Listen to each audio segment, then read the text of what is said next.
अस्सलाम वालेकुम नाजरीन आप देख रहे हैं बज़मी एंड सरगमी चैनल। हमारे साथ मौजूद हैं हाजी आज़म साहब।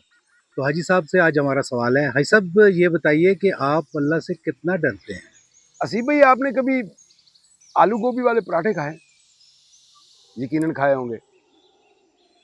आलू गोभी वाले पराठे उस वक्त बनते हैं मेरी जान, जब रात को सालन ज़्यादा बन जाए और खाने वाले कम हों, और वो माँ सुबह उठती है, वो देखती है कि ये ज़ाया भी ना हो और ये खुराक मेरे बच्चों को बेहतर तरीके से मिल जाए।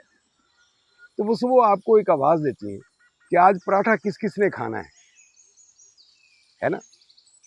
और यकीनन बच्चे फ़ौरन कहते हैं कि जी माँ, मैंने खाना है। और वो अपने बच्चों को करीब बिठाती है और फिर उसी रात वाली आलू गोभी का जो सालन होता है, उसके अंदर ज़ीरा भी डाल देती है और काली मिर्च भी डाल देती है। और उसको अंदाज़ा होता है कि ये खुराक जो है मेरे बच्चों के लिए बहुत मौज़ून है। और फिर वो आपको अपने इर्द गिर्द बिठाती है और एक आवाज़ देती है कि देखो पराठा कैसा सुर्ख हो रहा है, लगता है मेरे बच्चे को बड़ी भूख लगी है। और ये पराठा फूल रहा है, लगता है मेरी बेटी को बहुत भूख लगी है। ये जुमले आपने सुने होंगे। और वो जो ज़ीरा डालती है और काली मिर्च डालती है, वो इसलिए डालती है कि आपका मैदा ख़राब ना हो। और वो जो आपको तरगीब देती है खाने की, आपके दिमाग को मैसेज देती है कि मेरे बच्चे को कितनी भूख लगी है ना? करती है ना?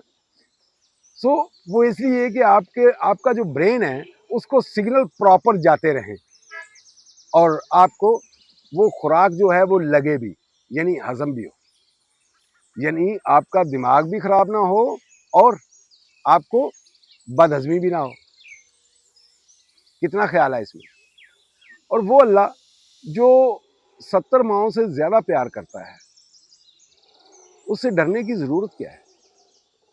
या क्यों डरा जाए? ये जो छोटे-छोटे मसाइल इंसानी ज़िंदगी में आते हैं, ये दरअसल वही काली मिर्च है और ज़ीरा है। और माँ की वो तरगीब जो है, जो आपके ब्रेन को सिग्नल जा रहे होते हैं खुशगुमानी के, वो है। और अल्लाह पाक ये चाहता है कि मेरा बंदा जो है वो सीधा रहे, और सारा इंतज़ाम मेरे मालिक ने खुद किया हुआ होता है सीफ साहब। और उससे मोहब्बत करने की ज़रूरत है, समझने की ज़रूरत है, डरने की ज़रूरत नहीं है। जी बहुत शुक्रिया हाजी साहब। नाज़रीन आप हमारा ये चैनल देखते रहिए, सब्सक्राइब कीजिए और दोस्तों में ज़रूर शेयर कीजिएगा। अल्लाह हाफ़िज़।